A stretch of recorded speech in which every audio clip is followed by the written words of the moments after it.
I would like to point out that I have gone through not one, not two, but three of Charlie's books. And when I said the standard has dropped, right?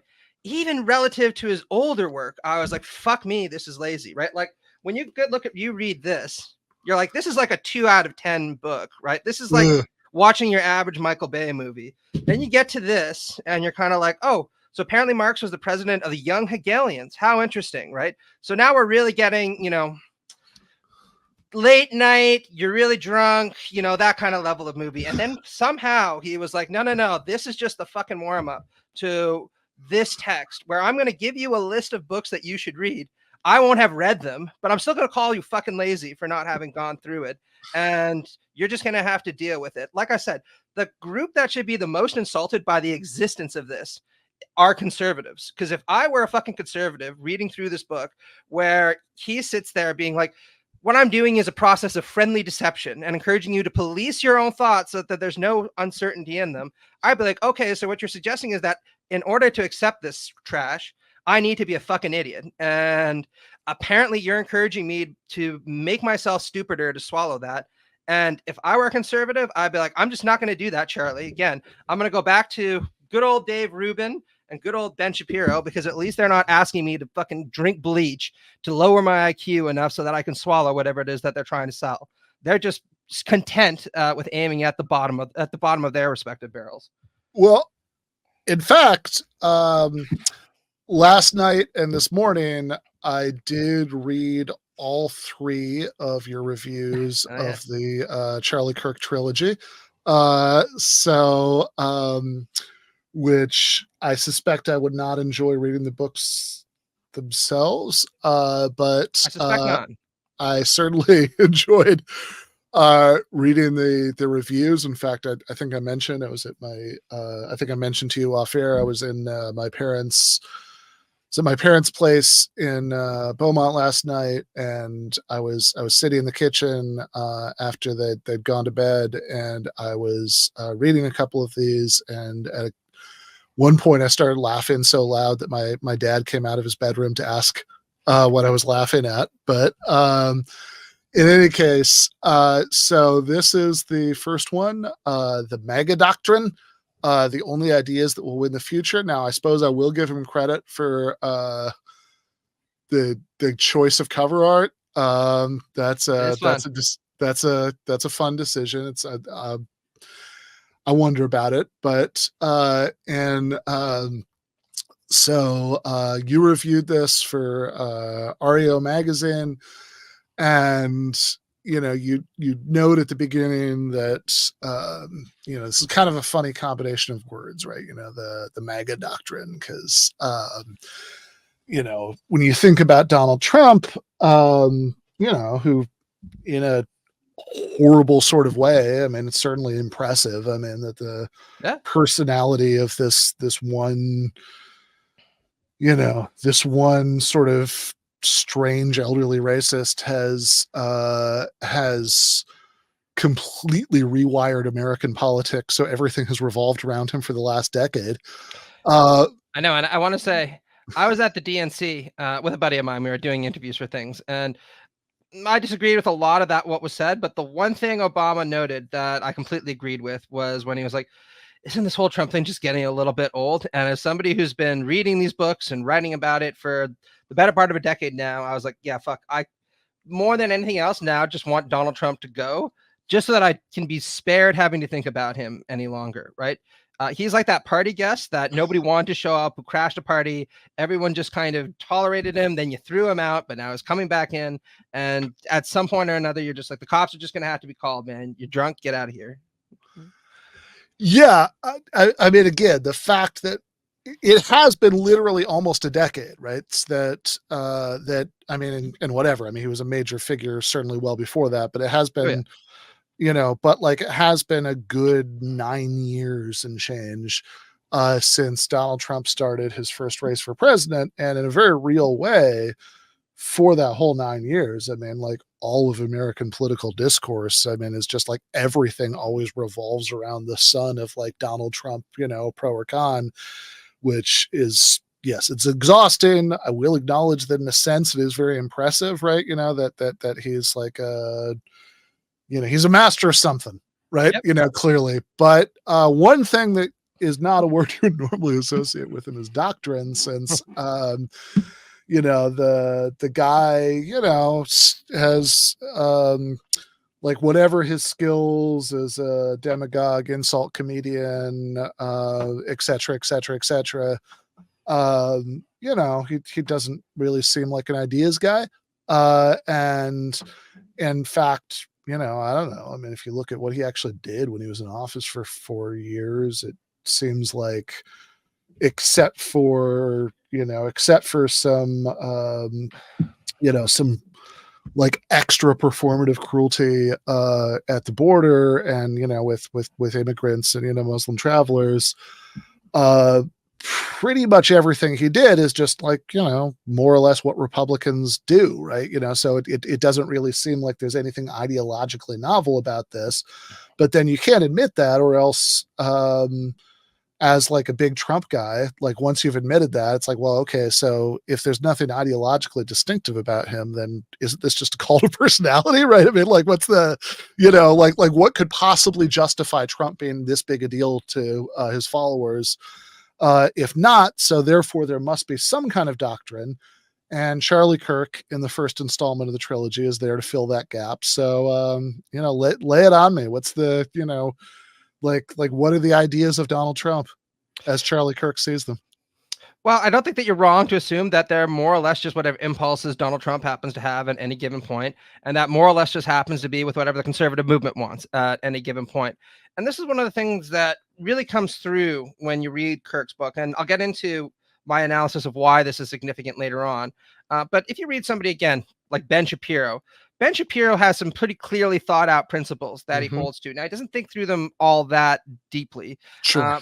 But if you read, the right side of history, he kind of buys into this quasi-Straussian idea of, Western civilization is predicated on Athens and Jerusalem, and we need to be committed to both of those at the same time, which leads to classical liberal conclusions with some social conservative flourishes, right?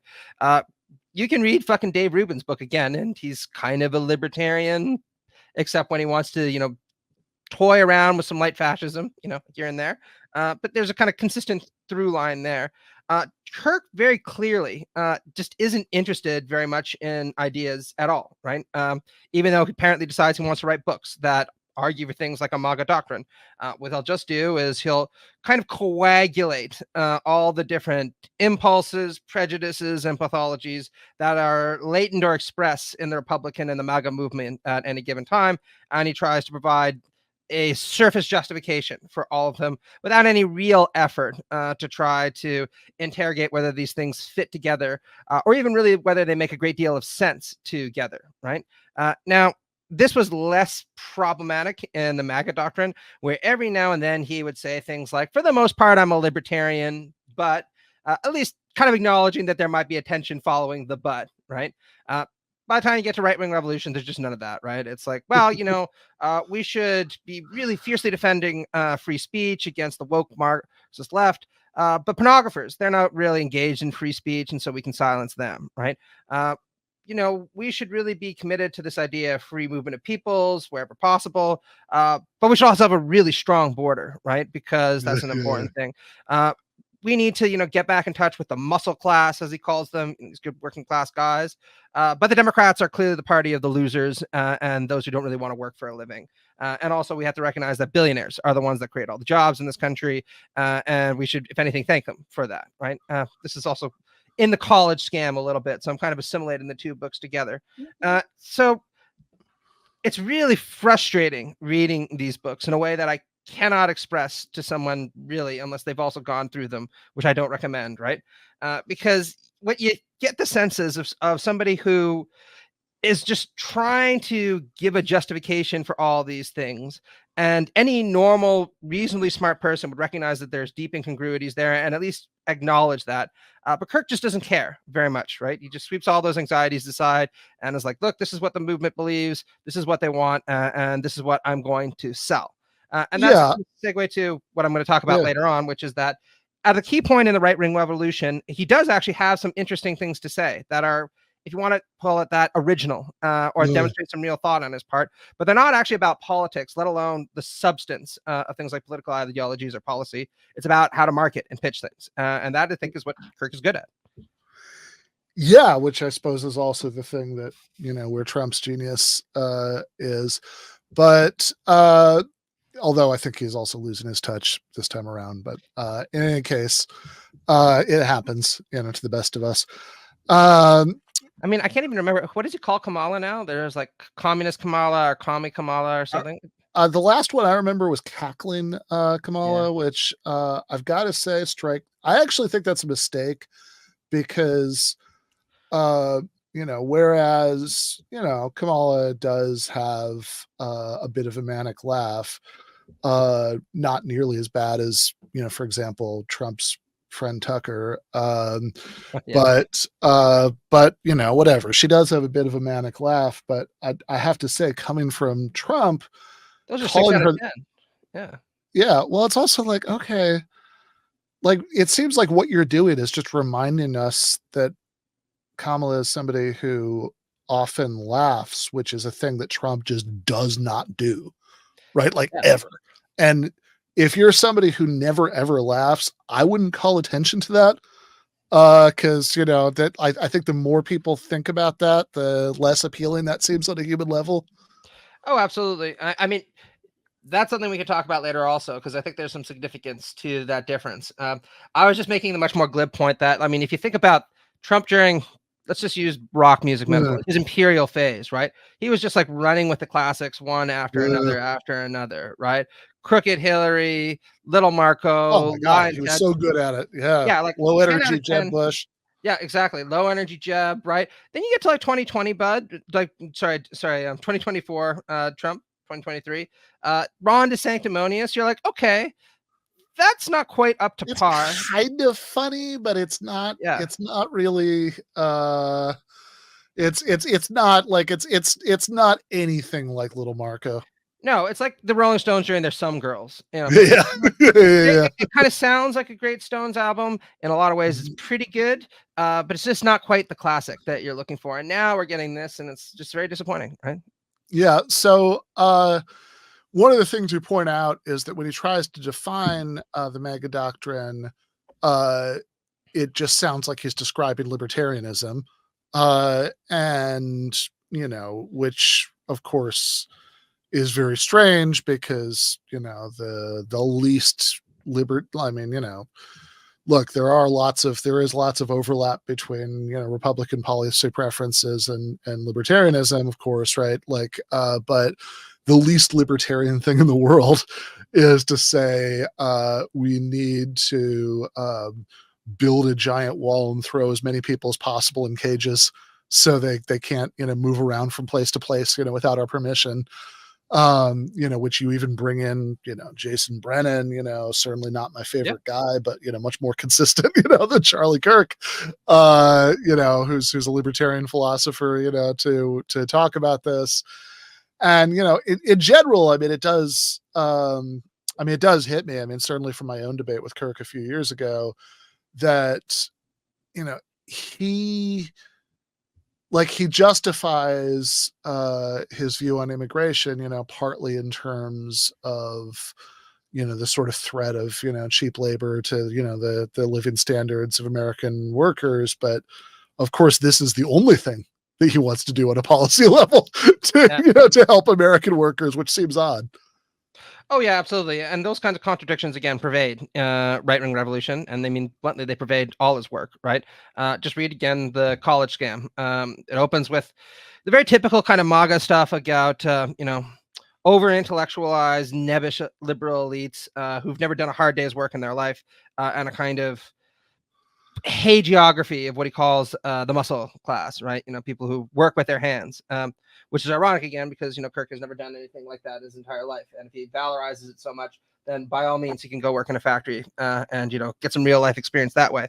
But later on, not extensively, but it's like, look, I have had manual labor jobs. They, I didn't particularly enjoy it. There's a reason that, there's a reason I didn't stick with it. Right. But like, it's, but I actually find it almost impressive in a weird way that, you could, not go to college, as Kirk famously did not. He makes a very big deal of that. And also just like have got to be an adult without ever having like a real job. I guess he was just swept up by the right wing, the right wing money machine, like so early in his arc that, he didn't have to. Oh yeah, and what's even more embarrassing about it is for somebody who never went to college, he sure spent a lot of time, well into his 30s now, talking about college, ruminating about college, commenting on the college experience, you name it. He's kind of like that kid at this point who's well into adulthood and still complaining about high school. It's like, I get it, man. It's over, right? It's time to move on and to try to do something that looks a little bit like being an adult rather than building websites tattling on college professors that you don't like. But that just might be a little bit too mature for Kirk. In Right Wing Revolution, he characterizes himself as a young punk at one point. And I do have to say, I spent my time around some young punks, and I can't remember any of them who were like, you know what we stand for? More police powers, loving billionaires and appreciating them. And above all else, right, we're big Donald Trump people because we just love ourselves some real estate moguls, right? I don't know how many punks Kirk has actually ever hung out with, but that doesn't usually tend to be their motif. But again, I think that one of the reasons he's doing this is because he understands that it's good marketing. And we'll get into that as being really Kirk's singular talent in life. But in terms of, again, the ideological consistencies in all these books, they abound, right? Again, Kirk will praise the muscle class at one point without ever having actually done any of those jobs that he claims are the ones that bring a lot of value to society, at least at some points. And then the next point, I'll talk about how it's billionaires that actually do rate all the jobs in this country, how we should be very thankful for them, how we shouldn't disincentivize them. And he'll lampoon the Democratic Party for looking after the losers in society who can't make it on their own grid, right? Yeah, this is I think actually a pretty common right-wing thing that like the Kirk thing about the muscle class is like, is like, oh, I'm not an elitist, so I think that's just great that these people are doing those jobs, which of course is a very different thing from I want to do anything whatsoever to like help people who are doing those jobs, right? This is something I remember, really hit me many years ago when, there's this girl I went to graduate school with who was a, libertarian who I got into a big argument about this about. And that's less surprising. Okay. Sure. Yeah.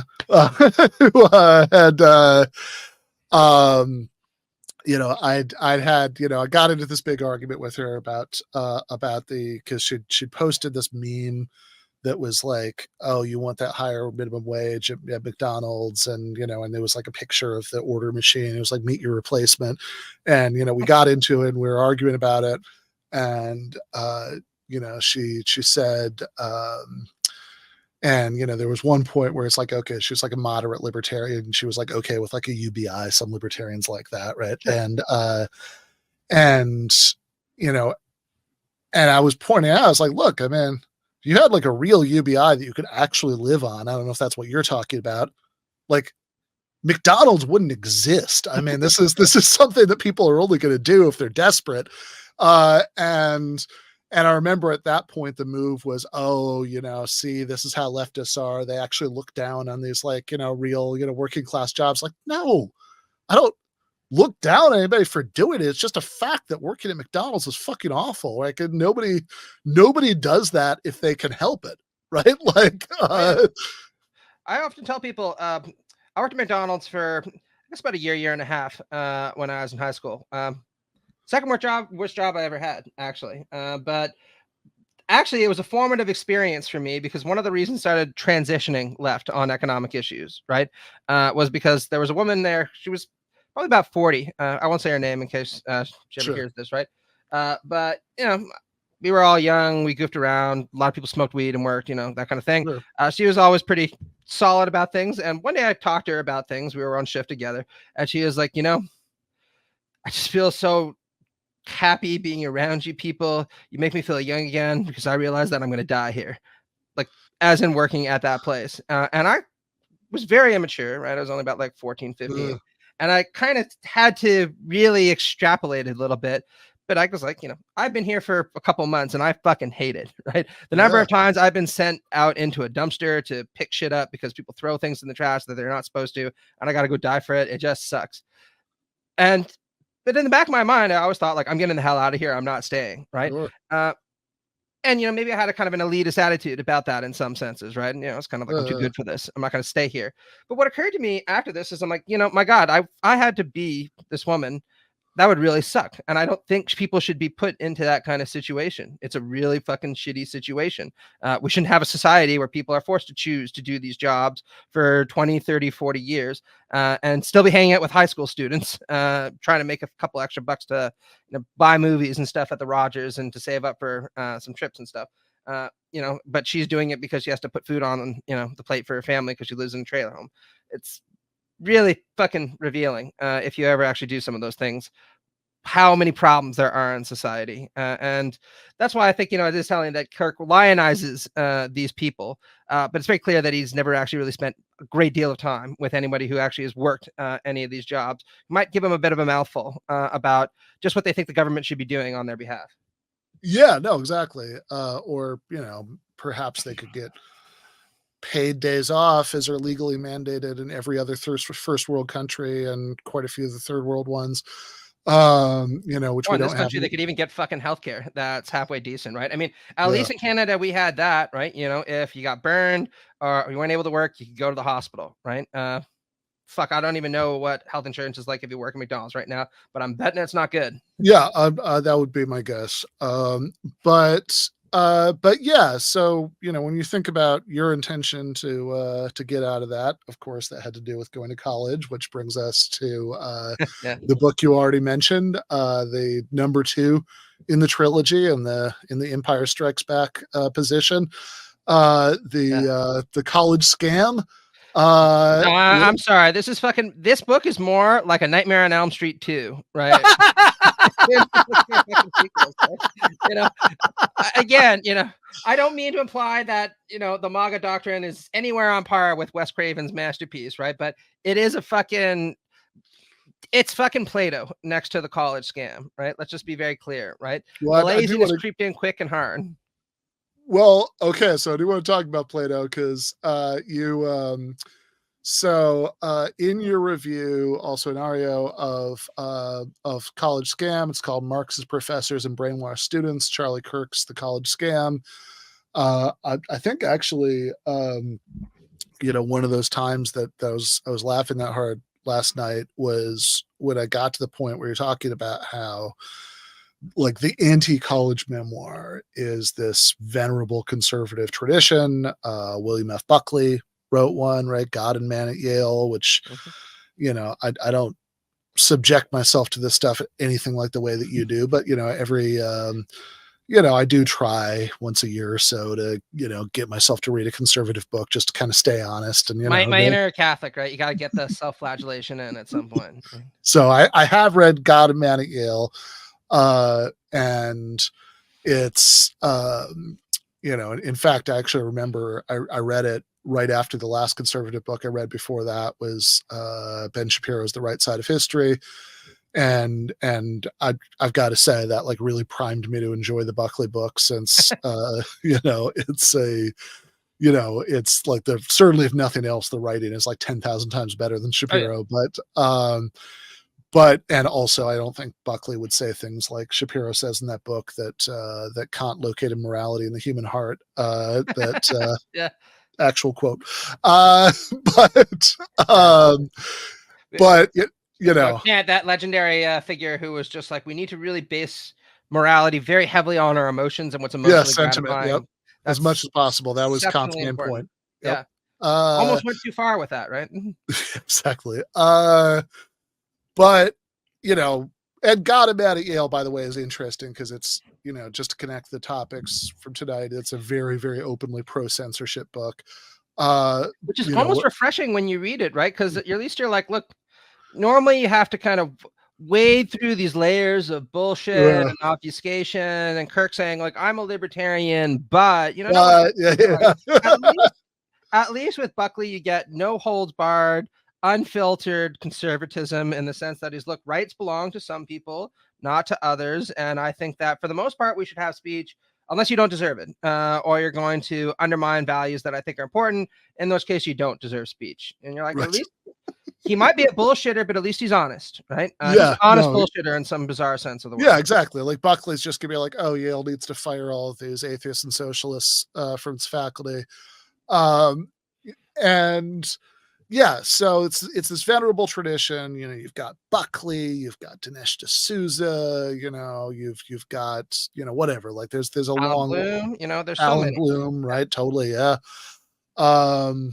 Yeah, that one's also one that I what I enjoyed most in that one is his well, actually, if you had to guess, like what stood out to me from Alan Bloom. I would say that what stood out for you in Alan Bloom's The Closing American Mind was the long and very homoerotic sequence where he's talking about Mick Jagger's gyrating Precisely, yes. Yeah. It's unforgettable, right? Like, I mean, his abiding hatred of Mick Jagger and his strange psychosexual, you know, whatever was going on there is definitely what's memorable in that book. But you point out in this passage, it's like, okay, all these conservatives have written their anti-college memoirs, you know, about how college is a terrible place. Charlie Kirk is really an innovator because he was the first one in this whole line who's refreshed the genre by a new twist, which is that he wrote this despite not actually skipping the going to college part. Yeah, absolutely. And I mean, he's really innovative in a lot of ways in that sense, right? He's also somebody who will give book recommendations and then acknowledge that he's never actually read any of those books, or at least hasn't read a lot of them, right? So offer conservatives advice about how to navigate their way through college without ever actually going to college. Talk about books that he hasn't actually read. Like I said, he's like a kid in a Noah Baumbach film, right? Where he kind of gets the feel of what these books are about, and he kind of gets the feel for what college is about, and that's enough, right? Actually going to college, that sounds like a lot of work, and you might pick up some ideas that could poison your mind, right? You got to police your thoughts. You know, that's his term. You got to police your thoughts really carefully. In the same way, you know, if you were to read some books by people like, I don't know, George Orwell or Leo Tolstoy, could be that you might pick up some stuff that endorses democratic socialism or Christian anarchism and all that stuff. And you got to avoid that. Best thing to do is not read those texts. Yeah, but recommend them, but don't read them. Yes, recommend, don't read. Okay, well, this does, of course, at last take us to the triumphant conclusion of the trilogy. Right-wing revolution, how to beat the woke and save the West, and your review of it in Sublation, beating the woke by friendly deception, has one of my all-time opening paragraphs of a review.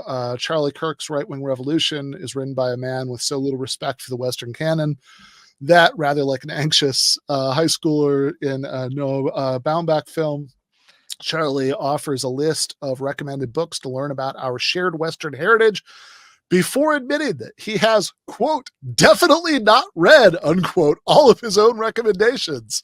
Apparently, he respects the idea of the West, but not enough to read anything about the content he himself insists the lazy masses should take the time to learn about.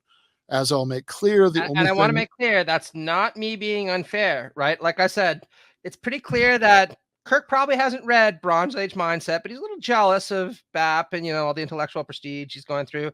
So there's a lot more like, you got to get swole, you got to get, you know, tough. People are lazy and decadent, and that includes right-wingers. And we got to, you know, kick yourself off the video game machine and actually spend some time reading these books' attitudes all throughout it. And it's one of those circumstances where you're like, I don't know, Charlie, I think that would resonate a lot more if you actually read your fucking own book list, right? Can't sit there being like, you lazy fucks, spend all your time on social media. You should sit down and fucking read a book. But I'm not going to do it because, you know, I run a vast media empire, but I like the sound of these books. Yeah. I mean, we have here Charlie Kirk's starting point for serious reading about our shared Western heritage. the Iliad, the Odyssey. Famously, Elon Musk, by the way, recently read one of those, although he seems to be a little bit confused about which one. The Divine Comedy, a whole thing, not just the Inferno. Emma by Jane Austen, the complete works of William Shakespeare. So you must read Titus Andronicus, everything, right? Every sonnet that he's ever put down, you got to go through it. Yeah, Crime and Punishment, Dostoevsky, War and Peace by Tolstoy, 39 Steps by John Buchan, Wuthering Heights by Emily Bronte, 1984 by George Orwell. Of course. And, of course, if you don't have, again, it is sublime that Charlie says in the book that he hasn't read all of his own reading list, which makes you wonder, why is that the reading list? Why couldn't you just give us a reading list of books that you did read all of? Surely that's, surely you could dip into your extensive reading and, give us, maybe it'll be shorter. That's okay. Right. Just yeah. give us the Western Heritage reading list that you actually read. Right. Why not? I just can't think why he didn't do that. But all right, there's a lot, right? You might, complete works of William Shakespeare is very long, right? Yeah. And honestly, I think that, they're not all Lear and Hamlet, right? But I've often said to people, I would probably bring that book to my desert island, precisely because there's no fucking way in hell that I'm ever going to read a fraction of all the plays of Shakespeare. I've read my fair share of Shakespeare plays. Sure. Right? It's actually a very rewarding experience if you go through them slowly and carefully. I had a class at grad school where we did just that, right? But there's so much, right, that I was like, well, if I ever get with Shannon Island, I'll read that and I can go through them time and time again. It'll be pretty much inexhaustible, right? But anyway, sorry, go on. Well, I mean, as you point out, some of these authors are interesting as Charlie Kirk recommendations. And I would just say, if you don't have time to read all of this, as Charlie himself self-admittedly does not, you could look into some shorter things by some of these same authors. So, for example, the last one on there, the last author on the list, George Orwell. If you can't, if you don't have a weekend clear to read 1984, you could at least set aside an evening and read his short essay, Why I Write, in which you will encounter the line, every serious line I've written since 1936 has been in some way written against totalitarianism and for democratic socialism. But I don't know. You can read The Road to Wigan Pier, where he's even more blunt about it, where it's like, there are some points where I just think that democratic socialism is such elementary common sense that I'm surprised it hasn't instituted itself already, right? Which is a brilliant line, and also an attitude I wish more leftists would take, right? But anyway. Totally. Yeah, right. But again, this is kind of, I don't remember who I'm stealing this from, but I mean, this just the kind of thing that makes me, it's not fair at every instance, but it's fair in a lot of them, right? That line about how to be a conservative is to love and revere the Western tradition, but not actually know much of anything about it. No, that's exactly it, right? So in the review, I point out that Kirk is a very pure kind of postmodern conservative. Interesting enough, once upon a time, I thought that this term was just kind of an unreflective one that I was applying to people who didn't actually self-consciously embody those doctrines. And then I read an interview with Chris Rufo, who again is like a smarter, more sophisticated Charlie Kirk. And he was like, look, we live in a postmodern moment. In this postmodern moment, affect, knowledge, and information are the kind of currency that you need in order to develop narratives. And he who can do that very successfully is going to be politically extremely effective, right? That's paraphrasing. And I was kind of like, oh, gosh, right? Here's somebody who actually seems to self-consciously agree with this kind of postmodern conservative mentality. But, in Kirk's case, what becomes very clear is that he thinks about the entire world less in terms of the substance of things like Western culture or the substance of things like Christianity, and far more in terms of marketing, narrative, affect, right? And this is very much in keeping with what you're talking about, right? The substance of Western civilization is extremely rich, extremely diverse, and it would include traditions like, say, socialism and Marxism, et cetera, et cetera, et cetera. Or it would include Christian anarchism, a la people like Leo Tolstoy, who was one of the most fierce anti-conservatives that you can imagine, right? But he's not interested in that, right? What he's interested in is the brand Western civilization, because it's easy to pitch the brand Western civilization to conservatives that like to feel that they are part of something that elevates them above other civilizations, so-called, around the globe. And they don't really care very much about what the content is of that civilization, let alone the tensions are within it, as long as they feel that sense of elevation. And you see this, again, pervasive throughout the text. The most interesting part of the book, the one part where I really thought Charlie actually seems to have some interesting thoughts about this, or again, when he was talking about marketing. And you can tell that he's really taking his time with this because he's genuinely knows what he's talking about, A, but B, also he has some pretty sophisticated things to say about it, where he says, look, Americans, above all else, are great at the pitch and they're great at marketing. He says, we love marketing so much in America that we sometimes like commercials more than the actual products that they're selling, right? And he talks about Geico ads, for example, which is true, right? I was like, immediately, I thought to myself, like, I do remember those Geico ads. I've never bought a Geico anything. So points to him there. And he says, look, we need to apply the principles of marketing and pitching and framing to politics. And this means, in his words, that you aim for the simplest narrative that you can ever possibly can. You get rid of all complexity. And in his terms, you chase black and white, good and evil, Luke Skywalker and Darth Vader on every issue possible. Even if you happen to be uncertain about whether conservatives are right, you can know that leftists are wrong. And you should, again, in his own term, police your thoughts to get rid of any ambiguities that you might have about whether we're the right team. And what's really remarkable about this is, as I point out, I was feeling a bit greedy when I wrote this. If you watch the original Star Wars trilogy, which I'm not sure Kirk really has, you'd know. Well, actually, the Luke Darth Vader stuff gets pretty complicated by the end, by the standards of like a pop, like trilogy. Vader eventually redeems himself, kills the Emperor, at least for a while.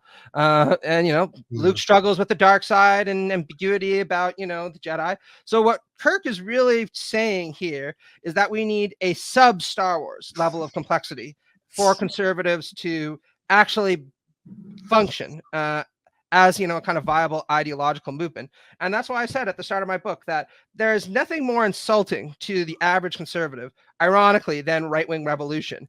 Because when you're essentially arguing that what we're all about is marketing and framing and branding, no substance, we need people to police their thoughts so that any complexity doesn't enter into them. What you're really saying is what makes conservative function is some somnambulant people, right? People who just don't think too much about things. And if they do start to feel hints of thoughts rising into their head, they push that shit down, right? And if that's what your political movement is about, a kind of self-conscious embrace of thoughtlessness and stupidity, then boy, oh boy, should you be ashamed to belong to that movement. And if that's what conservatism has really come to, a la Kirk, if I were conservative, I would want no part of it.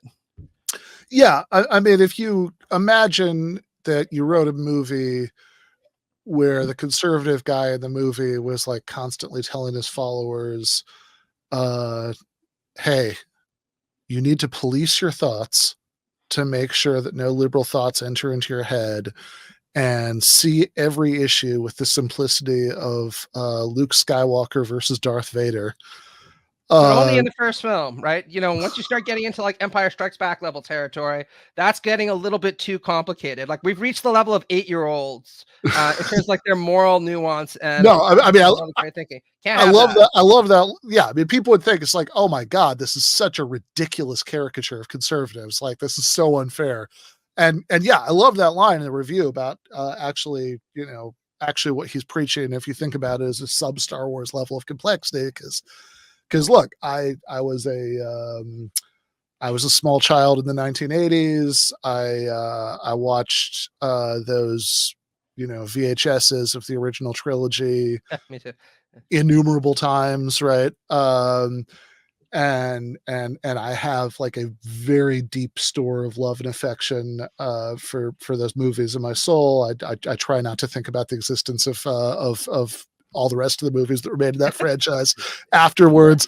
But you and like 3/4 of the Star Wars fandom at this point, right? So. I will say in my more reflective moments, despite having this massive bias in favor of this movie, it has occurred to me that it's like, man, George Lucas has a really simplistic view about like human beings and their motivations and all that stuff. That's like, everybody's kind of good or evil, and they flip on a dime, from being one to the other. But it's like, no, not simplistic enough, apparently. Yeah. Again, that's why I said at the beginning of this, Charlie seems to be, to quote the old Robin Williams joke, one of those guys who's like, however low my standard is, I'm going to fucking break it and go lower immediately, right? Break my standards quicker than I can lower them. Because when you're sitting there being like, we need something that is more simple than The Empire Strikes Back, because that's too much moral ambiguity for people to deal with in the conservative movement, then boy, oh boy, what does that say about what he thinks of his own audience, right? And it's really telling that when he's talking about marketing, he describes it at some point as a form of friendly deception in his term, right? And to me, that's quite revealing, right? Call it a Freudian slip if you want. It's like, so that seems to almost be a tacit acknowledgement of the fact that what you're talking about here is a kind of deception, right? And the only way it's going to work is for people to police their own thoughts sufficiently so they don't realize just how bizarre what you're proposing is. Because it's really weird, man. Like, you read this book and you're like, fuck me, right? Like, the last third of Right Wing Revolution could basically be boiled down to just drop and do 50, and then after that, don't watch porn, because if you watch porn, the Marxists are going to win, right? That was another point. So, okay, so that clip that we watched earlier, Charlie says that, of course, we're not just talking about policies, we're also talking about what you can do. That's right. And we were watching that. We were trying to like figure out what clip to use for when we to introduce the book in the production meeting last night. And producer Jake said at one point while we were watching that to like try to find a good clip, he was like, I don't understand. I mean, if you're a right winger, what, like, on that worldview, what can you really do as an individual? I mean, like, besides like voting, it's not like, because I mean, if you're trying to advance a left project, then it's like, okay, you can like organize a union in your workplace, blah blah blah, right? But it's like, look, they don't want you to do any of that, right? So it's like, within this worldview, what can you really do as an individual?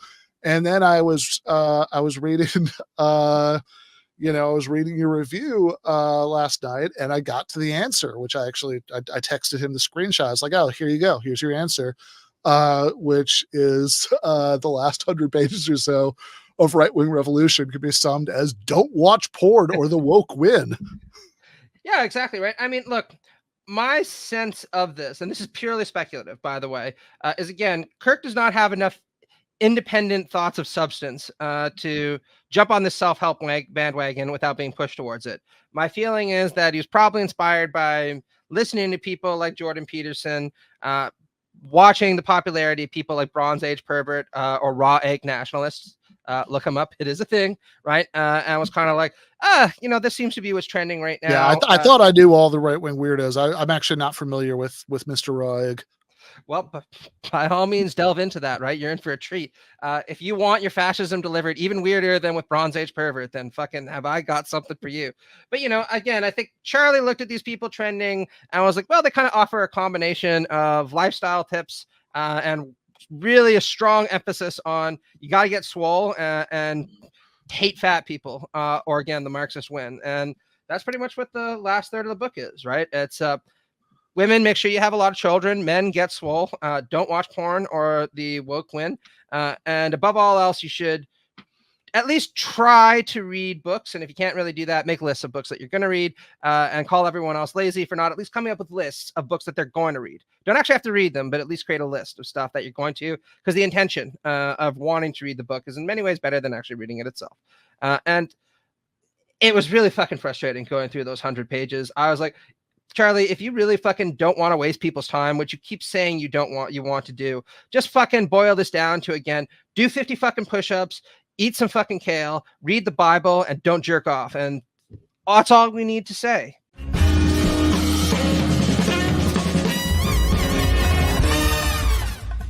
You have been watching free public content from Give Them an Argument. To access every single episode of the show, the main show on Monday nights, all of the streams, all of the debate breakdowns, all of the patron-exclusive post-games on Monday nights, all of the patron-exclusive bonus episodes every week, and much, much more. Go to patreon.com/Ben Burgis. I cannot resist ending this with, don't be foolish.